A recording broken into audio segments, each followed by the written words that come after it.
Today we'll start with the part 2 of this course on robotics engineering, which is robot kinematics. So before going to robot kinematics, basically we need to understand a little bit of mathematics behind it, little bit of transformations, what are those transformations and how they are going to help us in understanding the kinematics as well as the dynamics part.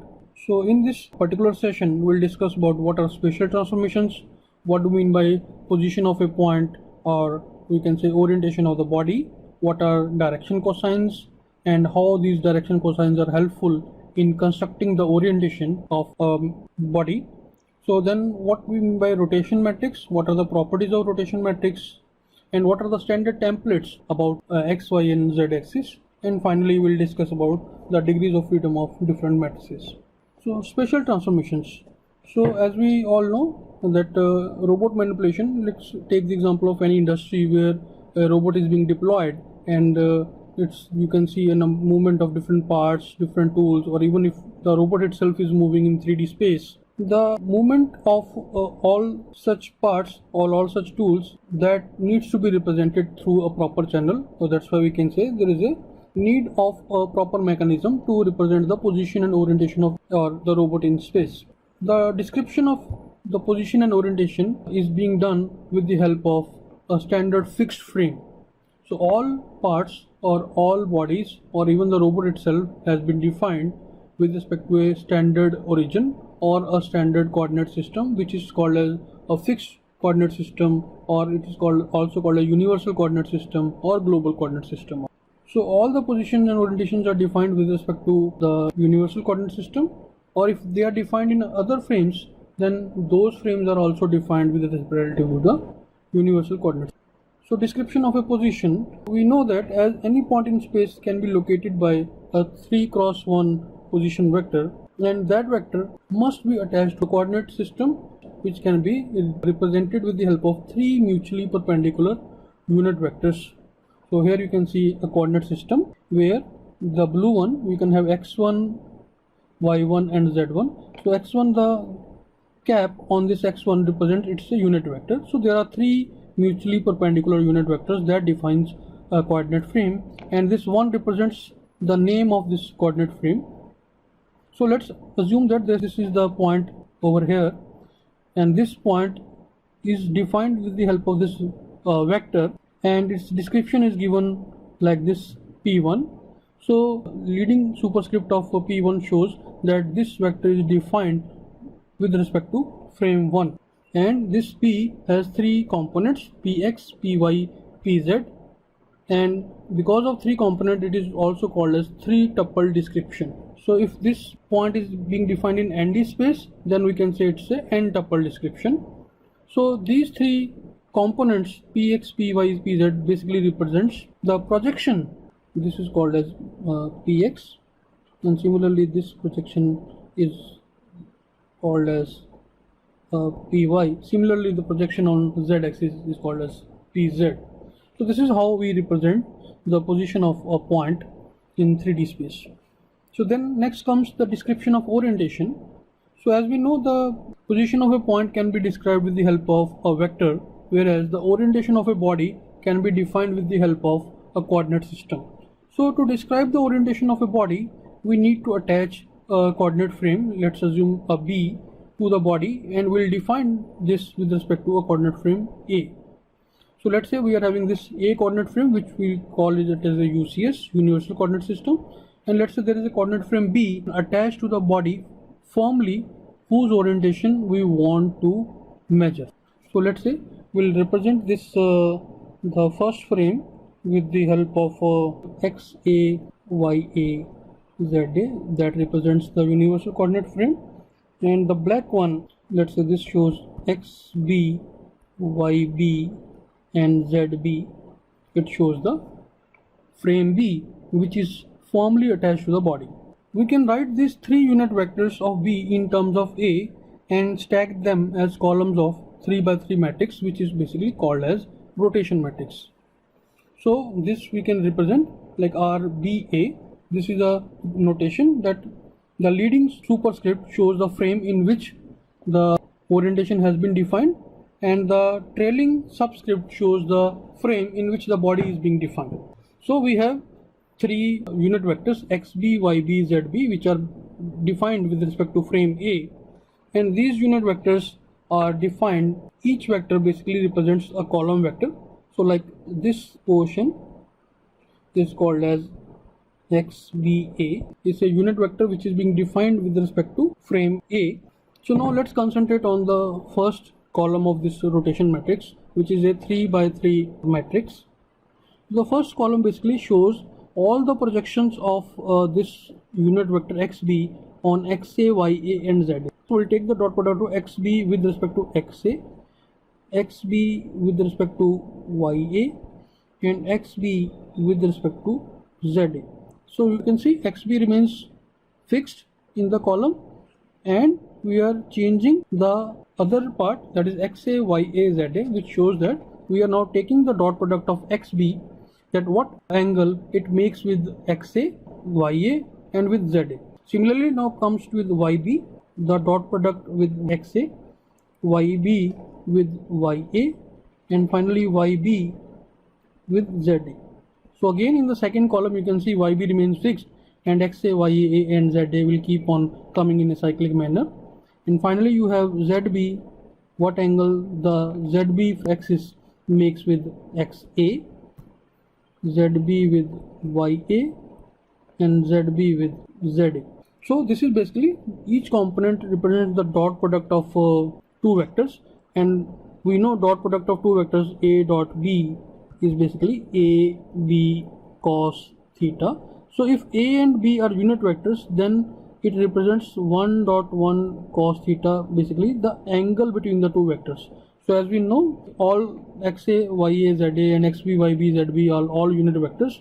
So basically all these dot products will represent the angle between the relative two axes, and that's why they are called as direction cosines. So next we will see, we can write this row vector like this: the xa with respect to b and its transpose, because it's a row vector. xa remains fixed and xb, yb and zb keeps on changing. So the fixed frame over here is b if we see across the rows, and you can see this also ya remains fixed. On this third row you can see za remains fixed. Next we'll discuss about the properties of rotation matrices. The first property of rotation matrix is that it is orthogonal in nature. So what do we mean by orthogonal? As we see in the last slide, this is a standard way we can write as rotation matrix as 3 column vectors. We can also represent this with the help of 3 row vectors.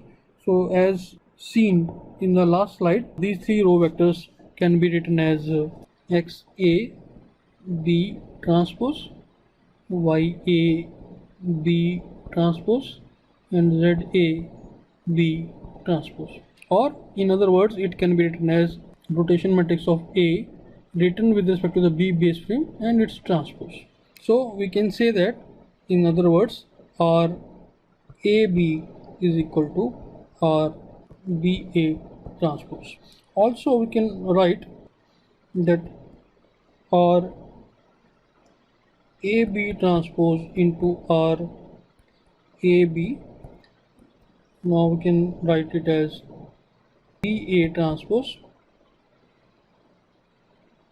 YBA transpose and ZBA transpose, and if it's get multiplied by AXB, AYB, AZB, so it will give us the identity matrix. And if you see xb, the vector multiplied by itself is the angle cos of the angle between them is 0, so that's why it's 1, and xb multiplied by yb, the angle between them is 90 degrees, so cos of 90 is 0. So similarly we can calculate, and it can see that it is written as I3, which is called as identity matrix having size 3 by 3. So this rotation matrix, because it's being I3, so you can say our AB transpose is basically our AB inverse. So when this is true, So we can say that that matrix is orthogonal matrix. So next property of RAB is its determinant is +1. You can see the standard rotation matrix about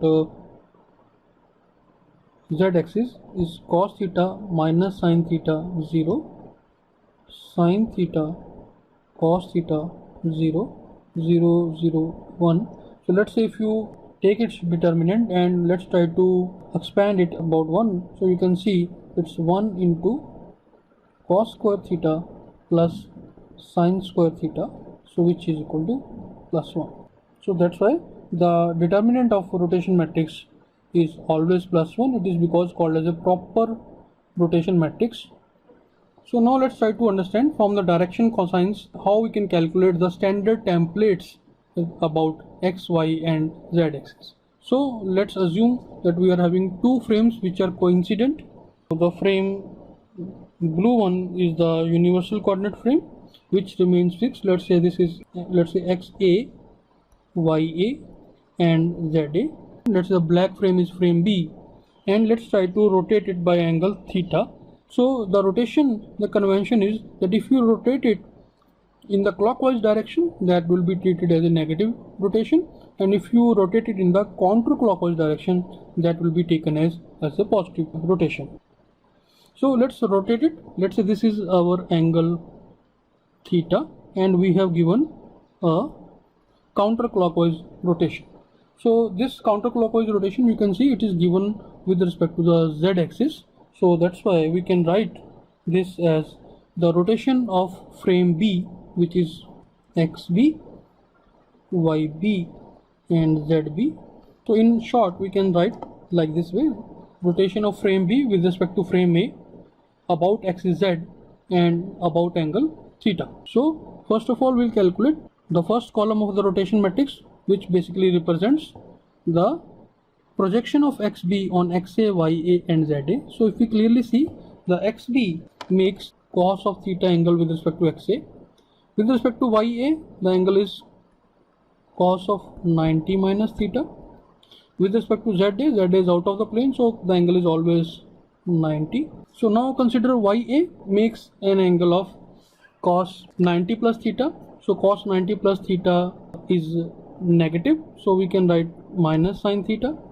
YB makes an angle of theta with respect to YA, that calls cos of theta, and finally it's cos of 90 degree with respect to the z-axis. So then what ZB makes angle cos of 90 with XA, cos of 90 degrees with YA and cos of 0 degrees with ZA, because both the axes are parallel, so angle between them is 0. So in turn we can write cos of theta minus sin of theta. Cos 90 is 0, cos 90 minus theta is sin theta, then cos theta remains as cos theta, cos 90 is 0, cos 90 is 0, 0 and cos of 0 is 1. So this is the standard template about the z-axis. So this standard template can be recalled as like this, that along the z-axis the first column represents x, this is y, this is z. So if it is a rotation about z-axis, then the third diagonal is 1. The row along the z-axis and the column, this will remain zeros, and then cos theta minus sin theta, cos theta will come. Similarly, if we see the next rotation about x-axis, we will follow the same template because x belongs to the first column. So this element remains 1, this is 0, this is 0, 0, 0, cos of theta minus sin of theta, cos of theta. So this is the same template we can obtain. You can verify this using the same direction cosines principle. And finally, you are having the third standard template about y-axis. So y-axis being the second column, so second diagonal remains 1 and all the rows and columns along the y that will goes to 0.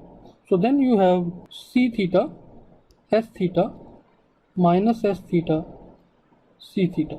So along the y, the signs of the off diagonal terms get swapped because it's the standard x, y, z x, y, z, if you see, so if you take the rotation about x, y and z comes on the same side, and if you take the rotation about z, x and y comes on the same side. But if you take the rotation about y axis, so x comes on one side, z comes on another side. That's why this is the reason of swapping of the signs. So these are the standard templates for rotations which are being iteratively used for rotation about x, y and z axis. Next we will discuss about the degrees of freedom of different matrices. So general matrix, we know it's a 3x3 matrix. So degrees of freedom, what we mean basically that the choice with which we can fill all these entries. So degrees of freedom means minimum number of independent variables required to define the state of the system at that particular instant. So minimum is important. So for 3x3 matrix, what are the minimum entries we have to fill in order to complete this matrix? So you can say there is no constraint on any of the member. So A, B, C, D, E, F, G, H, I all are independent. They can take any values. Degrees of freedom of this system will be 9 because you are having 9 variables and 0 constraints.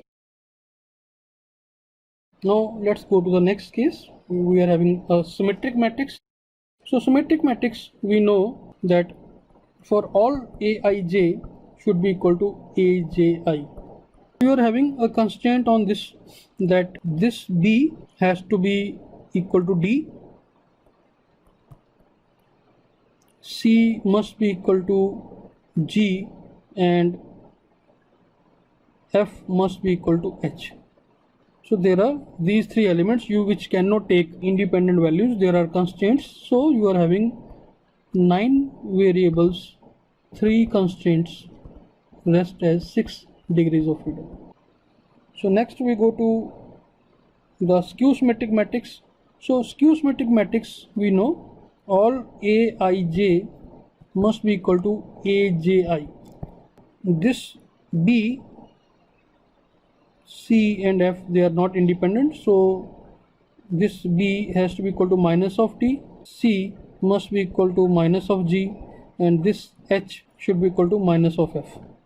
So these are the 3 constraints, and same logic will be applied to this Aii should be equal to minus Aii on the diagonal elements. That becomes 2Aii equal to 0, which means all the diagonal entries has to be 0. So this has to be 0, this has to be 0, this has to be 0. So there are 6 constraints. So you are having only 3 degrees of freedom in the case of skew symmetric matrix. And finally you are having orthogonal matrix. So let's take the example of, let's say, rotation about cos theta minus sin theta 0, sin theta cos theta 0, 0, 0, 1. So we are having 6 constraints on orthogonal matrix. What the 6 constraints is that the norm of x, y and z, all 3 columns must be equal to 1, and if you take the dot product of x dot y with y dot z and with z dot x, all 3 are equal to 0. So this can be verified. So the first one, you can see the dot product x basically means the norm of x, x square, x transpose x, which you can say cos square theta plus sin square theta equal to 1. And if you take the dot product with y, so you can say minus c theta s theta plus c theta s theta, which is equal to 0. So basically there are 6 constraints and 9 elements. So degrees of freedom of the orthogonal matrix is also 3. Finally, we have some questions regarding what we have discussed in this session, so that you can try to explore. So we'll close this session with this. Thank you.